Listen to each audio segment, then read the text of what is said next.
Final Piala Eropa edisi ketiga 1968 menjadi salah satu pertandingan bersejarah paling unik yang mungkin tidak akan terulang lagi. Selain itu, Piala Eropa atau Euro 1968 juga menjadi tahun di mana European Football Championship resmi menggantikan nama lama Piala Antarbangsa Eropa atau European Nation Cup. Pembaharuan lain juga terjadi pada babak kualifikasi dengan memberlakukan format grup. Sementara di partai gugur, salah satu dari tim yang lolos 4 besar akan dipilih untuk menjadi tuan rumah.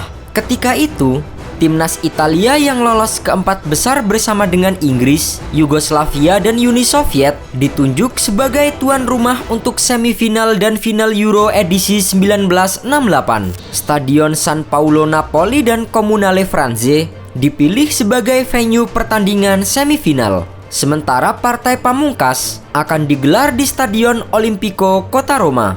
Dalam pertandingan yang berlangsung 5 Juni hingga 10 Juni 1968 tersebut, pertandingan berjalan cukup sengit dengan minimnya gol yang tercipta. Bahkan, Italia yang berhadapan dengan Uni Soviet di Stadion San Paolo harus rela bermain imbang tanpa gol hingga 120 menit pertandingan. Padahal, Gli Azzurri saat itu telah dalam misi balas dendam setelah disingkirkan Uni Soviet di Euro 1964 dan Piala Dunia 1966. Karena pada Euro 1968 belum menerapkan sistem adu penalti, maka pertandingan yang berakhir imbang akan dilanjutkan ke babak penentuan lempar koin.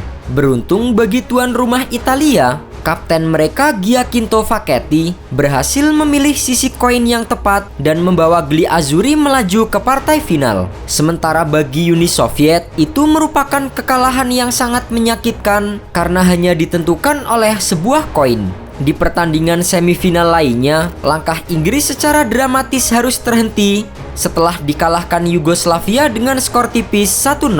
Namun, pada pertandingan perebutan posisi ketiga, Inggris yang tampil lepas berhasil menghajar Uni Soviet 2-0 melalui sepasang gol yang dicetak oleh Bobby Charlton dan juga Geoff Hurst.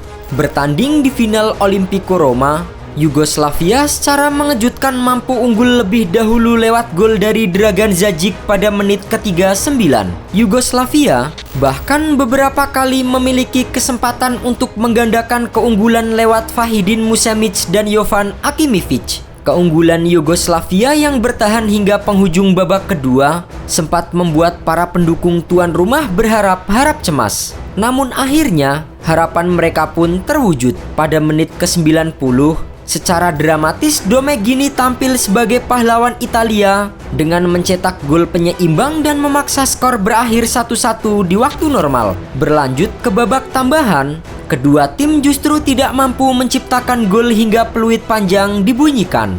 Karena belum adanya babak adu penalti dan tidak memberlakukan aturan lempar koin di partai final, maka pertandingan final Euro kedua pun dijadwalkan 2 hari setelah final hari itu.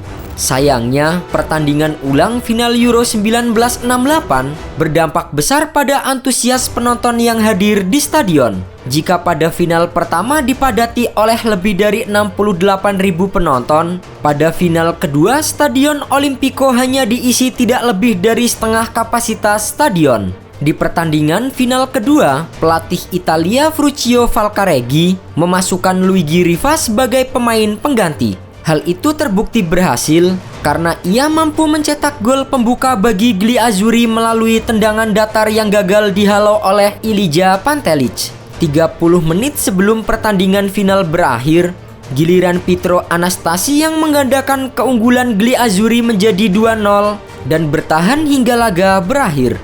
Kemenangan itu menjadi trofi Piala Eropa pertama bagi Italia, sekaligus satu-satunya yang pernah mereka raih hingga saat ini.